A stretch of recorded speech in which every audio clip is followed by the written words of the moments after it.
जय हिंद दोस्तों। तो आज हम चालू करते हैं। आज हम पढ़ते हैं भारत के एकीकरण के बारे में। ठीक है, तो उस समय के जो है भारत में अपने कौन कौन से अपने ब्रिटिश कॉलोनी ब्रिटिश शासन कर रहे थे, और जो अपने देसी रजवाड़े थे प्रिंसली स्टेट वो थे, और फ्रांस और पुर्तगालियों की कॉलोनियाँ थीं। तो ठीक है, तो भारत में कितने लोग रह रहे थे? 3 लोग रह रहे थे। तीन पार्ट मान लो आप। फ्रांस और पुर्तगाली की कॉलोनियाँ थीं, और प्रिंसली स्टेट थे, और ब्रिटिश जो अधिकृत क्षेत्र थे वो थे। ठीक है, तो इन सभी को मिला के अपन को एकीकृत करने के अपन को एक भारत बनाना था। ठीक है, तो इसके लिए हम इसके लिए हमने क्या किया था, देसी रियासतों के एकीकरण या भारत के एकीकरण करने के लिए हमने बनाया अपना रियासी मंत्रालय। ठीक है, रियासी मंत्रालय बनाया। रियासी मंत्रालय संबंधित किससे है? अपने एकीकरण से संबंधित, भारत के एकीकरण या देसी रियासतों के एकीकरण से संबंधित है। कौन? रियासी मंत्रालय। ठीक है, तो देसी रियासतों से संबंधित क्वेश्चन पूछा जाए तो कौन है? रियासी मंत्रालय कैसे संबंधित है? देसी रियासतों के एकीकरण से। इसका जो गठन है कब किया गया था? जून 1947 में इसका गठन किया गया था, रियासी मंत्रालय का। इनके मंत्री और सचिव इम्पोर्टेंट, इनको बहुत अच्छे से याद रखने वाले हैं अपन। मंत्री कौन थे? सरदार वल्लभ भाई पटेल, पूछे ही जाते हैं। और सचिव, इनके जो सेक्रेटरी थे रियासी मंत्रालय के वो थे वीपी मेनन। ठीक है, रियासी मंत्रालय के सचिव कौन थे? वीपी मेनन साहब। ठीक है, अपन ये चीज़ अपन को याद रखना है। ठीक है, अब हम बात करते हैं कि जो वीपी मेनन और सरदार वल्लभ भाई पटेल ने देसी रियासतों के एकीकरण के लिए दोहरी नीति अपनाई। ठीक है, तो इन्होंने की पहली नीति थी कि अगर कोई देसी रियासत 15 अगस्त 1947 से पहले भारत यानी कि मिल जाती है तो उसको भारत सरकार को रक्षा, संचार और विदेश सेवा ही 3 डिपार्टमेंट ही भारत सरकार को देने होंगे, और बाकी अपने जो है तो अपने पास रखे रहेंगे। इससे कोई प्रॉब्लम नहीं, बस 3 डिपार्टमेंट ही अपनों को देना है अगर कोई प्रिंसली स्टेट या देसी रियासत भारत में मिलती है 15 अगस्त 1947 से पहले। ठीक है, और दूसरी शर्त ने ये रखी कि अगर कोई भी प्रिंसली स्टेट अगर 15 अगस्त 1947 से पहले भारत में नहीं मिलती है, यानी कि भारत सरकार से नहीं मिलती है, तो अगर वहाँ पर जो है तो लोकतंत्र की मांग में आंदोलन करती हैं, तो भारत सरकार जो है तो उन आंदोलनकारियों का साथ देगी, ना कि उस प्रिंसली स्टेट का। ये चीज़ याद रखना है। ठीक है, तो बहुत अधिकतर जो है तो प्रिंसली स्टेट जो है देसी रियासतें भारत सरकार में 15 अगस्त 1947 से पहले मिल गई। केवल जूनागढ़, हैदराबाद और जम्मू कश्मीर ही 3 ऐसी रियासतें थी जिन्होंने क्या किया, अपने स्वतंत्र होने का निर्णय लिया।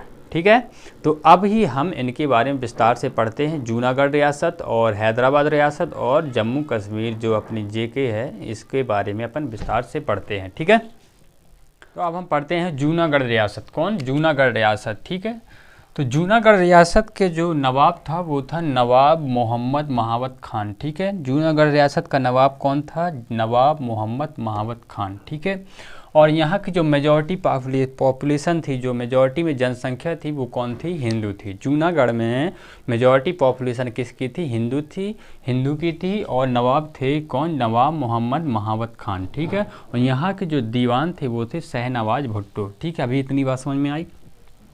दीवान कौन थे? शहनवाज भुट्टो। ठीक है, तो जूनागढ़ रियासत में जो मेजॉरिटी पॉपुलेशन थी वो कौन थी? हिंदू थी। तो वो अब भारत सरकार से अपने आप को क्या करती थी? मिलाना चाहती थी।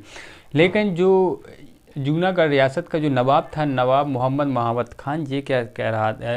ये चाहता था कि जूनागढ़ को पाकिस्तान में मिलाना चाहता था, और इस संबंध में वो क्या कर चुका था? निर्णय भी ले चुका था। ठीक है, तो ये नवाब क्या चाहता था कि जूनागढ़ को हम पाकिस्तान में मिलाएं। ठीक है, तो इस संबंध में निर्णय ले चुका था। तो इस निर्णय को जो है तो जनता को पता चला, तो उनमें बहुत असंतोष पैदा हुआ। तो उन्होंने एक आंदोलन क्या कर दिया? आंदोलन छेड़ दिया। ठीक है, आंदोलन छेड़ दिया, और वहाँ जूनागढ़ में एक अस्थायी सरकार बना ली। ठीक है, किन्होंने? जनता ने। ठीक है, तो नवाब ने यह सब देखकर क्या किया? वो पाकिस्तान भाग गया। कौन?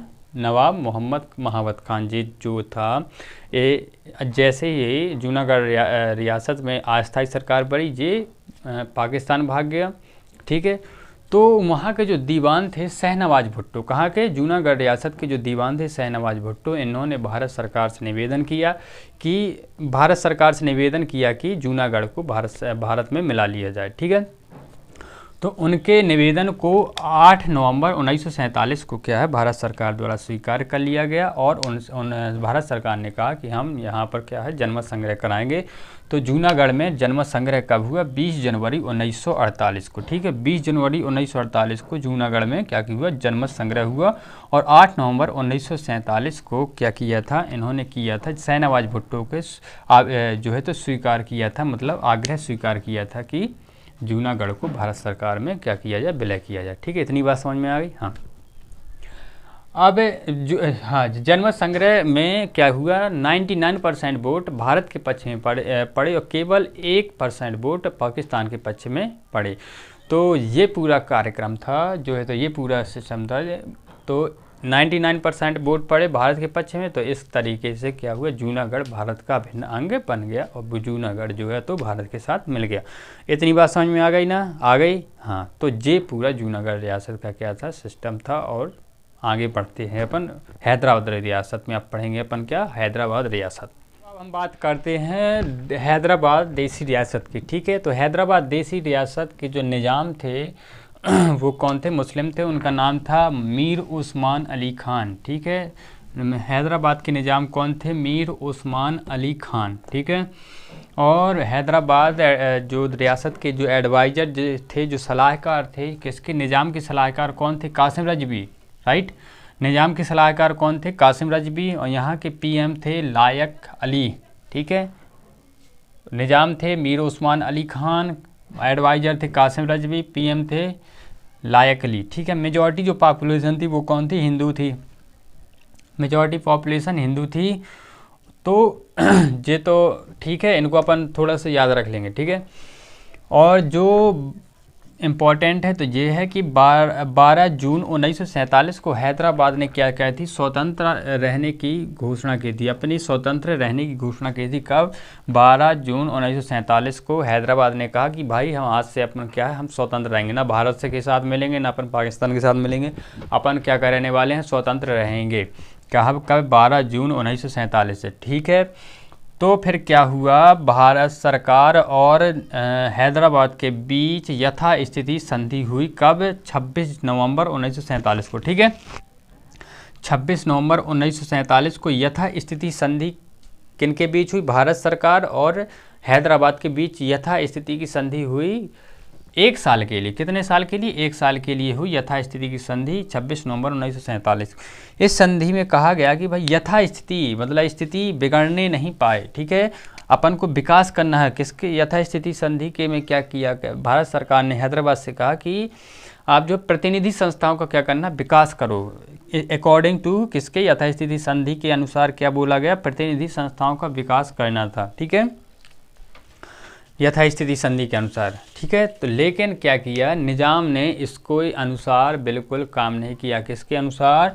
यथास्थिति संधि के अनुसार बिल्कुल भी काम किसने नहीं किया? निज़ाम ने। ठीक है, निज़ाम ने क्या किया? इसके अनुसार बिल्कुल काम नहीं किया। हैदराबाद में संगठन था एक MIM संगठन। MIM नाम से संगठन था। इसका जो पूरा नाम है वो क्या था? मजलिस-ए-इत्तेहाद उल मुसलमीन। ठीक है, मुसलमीन। तो MIM संगठन था। और दूसरा था कौन था? रजाकार संगठन। ठीक है, रजाकार संगठन कौन था? मुस्लिम पैरामिलिट्री ऑर्गेनाइजेशन था। रजाकार जो संगठन था वो किसका था? मुस्लिम पैरामिलिट्री ऑर्गेनाइजेशन का संगठन था।